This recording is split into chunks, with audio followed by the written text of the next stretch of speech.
حاسس ان انت بتتوتر وانت بتتكلم اللغة الألمانية؟ كلام بيهرب منك اول ما بتيجي تقف مع حد؟ ما تقلقش، انت مش لوحدك. عندي شوية خطوات هتعلمك تتكلم اللغة الألمانية بثقة مع اي حد.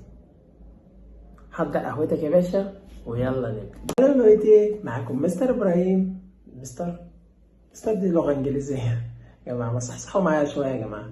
هيو ابراهيم. هلو لويتي، معاكم هيو ابراهيم مدرس اللغة الألمانية. الفيديو اللي فات أخدنا 10 جمل هيظهرهم لك على الشاشة على الشمال، وهم عن الحياة اليومية. والفيديو ده هنكمل سلسلة الجمل، 5 جمل عن الحياة اليومية، ودول أهم جمل جدا جدا جدا. يلا يا باشا، ردد أول جملة معايا وهي أنا جاهز. نقولها إزاي؟ Ich bin bereit. Noch einmal. Ich bin bereit. Ich bin bereit. Ich bin bereit, Deutsch zu lernen. معناها إيه؟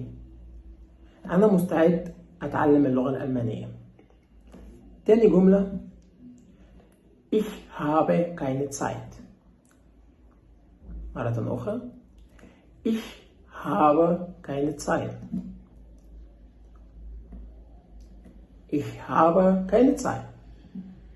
دي يعني إيه؟ إن أنا ما عنديش وقت كافي. وده لما إيه؟ تيجي تتكلم مع حد مهم أوي في الحياة اليومية وأنت مش فاضي، فأنت تقول له إيه؟ Ich habe keine Zeit. الجملة الثالثة einen Moment bitte. einen Moment bitte. ودي معناها ايه؟ لحظة من فضلك. ده بتستخدمها في ايه؟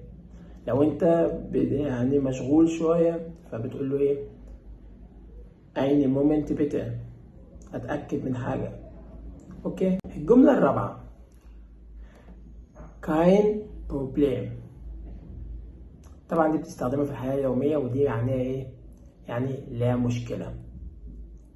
حصل معاك موضوع وعايز تحله، فانت تقول ايه؟ رد بسيط جدا تقول له ايه؟ kein Problem. اوكي. الجملة الخامسة الأخيرة ودي أهم جملة ich komme gleich. ich komme gleich. noch einmal ich komme gleich.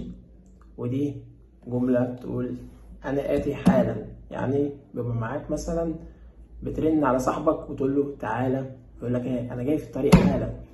فتقول له ايه؟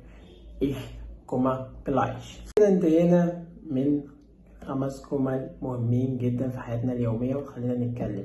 حاول تكرر الكلام وتقوله على طول علشان يثبت في دماغك. ويلا بينا. ما تنساش تعمل اشتراك ودعم وسبسكرايب، وانتظر مني كل. ما تنساش تصلي على النبي، وأتمنى لك يوما جميلا. Ich wünsche euch einen schönen Tag. Tschüss.